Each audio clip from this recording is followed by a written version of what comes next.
प्रत्येक भाजीमध्ये आमच्याकडे शेंगदाण्याचं कूट वापरलं जातं. इव्हन तुम्ही भेंडीची भाजी बनवा किंवा मेथीची भाजी बनवा. अगदी उरलेला रात्रीचा भात जरी गरम करायचा म्हटलं ना, तर त्यामध्ये सुद्धा आम्हाला शेंगदाण्याचं कूट लागतं. म्हणून सुरुवातीला तर मी शेंगदाणे भाजून घेतले, कारण सगळंच कूट संपलं होतं. शेंगदाणे भाजून घेतले म्हटलं त्याच कढईमध्ये पटकन आता मुलींसाठी शाबू बनवून घ्यावा, कारण दोघींना पण शाबू खूप आवडतो आणि गुरुवार असल्यामुळे मी सुद्धा भिजत ठेवला होता. मी काही खात नाही, पण मुलींना बनवून देते. तर मी साबुदाणा जेव्हा मुलींसाठी बनवते तर तेव्हा तुपातलाच बनवते. तर मी 1 चमचा तूप त्याच्यामध्ये घातलं. नंतर एक बारीक मिरची बारीक चिरून घातली. एक बटाटा छान बारीक फोडी करून घातला.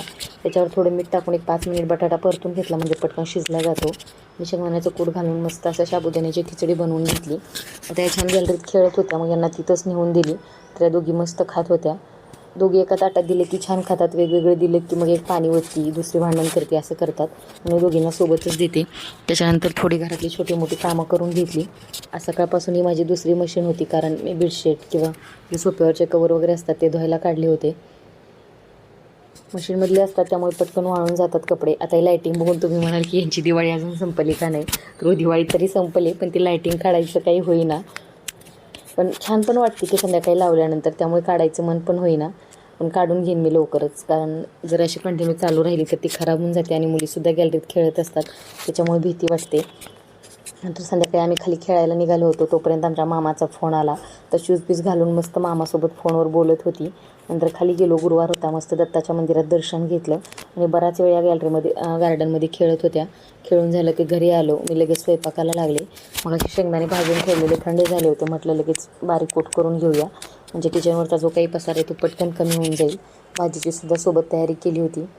आणि मी जी चपाती बनवते ना, ती चपाती माझी कशी फुगते बघा, एकदम टम्म. तुमची पोळीसुद्धा याच्या पुढे फिके पडेल, अशी एकदम टम्म चपाती फुगते.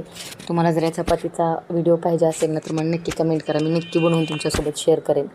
मस्त अशी गुबगुबीत चपाती तयार होते. गुरुवारी संध्याकाळी आम्ही चपातीच खातो, कारण देवाला सुद्धा उपार असतो. तर सगळा स्वयंपाक झाला होता, छान असं देवाला मी उपार झाकून घेतला, कारण माझा उपवास असतो आणि देवाला उपार झाकल्याशिवाय मी अजिबात उपवास सोडत नाही.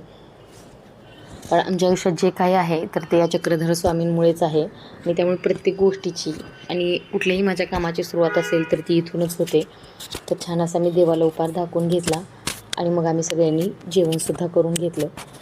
सोबत तर सगळे दररोज संध्याकाळी सोबतच जेवतो. दुपारचं कोणी नसतं, त्यामुळे संध्याकाळचं जेवण मात्र आमच्या सोबत असतं. छान असा स्वयंपाक होता. मी मस्त साबुदाण्याची खीर बनवली होती, डाळ कांदा होता, चपाती होती आणि भात होता. असं साधं सिंपल जेवण होतं. तर जेवण तर झालं होतं, पण भांडी तर घासावी लागणार होती. छान अशी भांडी घासून घेतली आणि संध्याकाळी मी हॉल आणि किचन मात्र पुसून घेते. जेव्हा असं चकचकीत किचन एकदम क्लीन बघते ना, तेव्हा संध्याकाळी सुखाची झोप येते.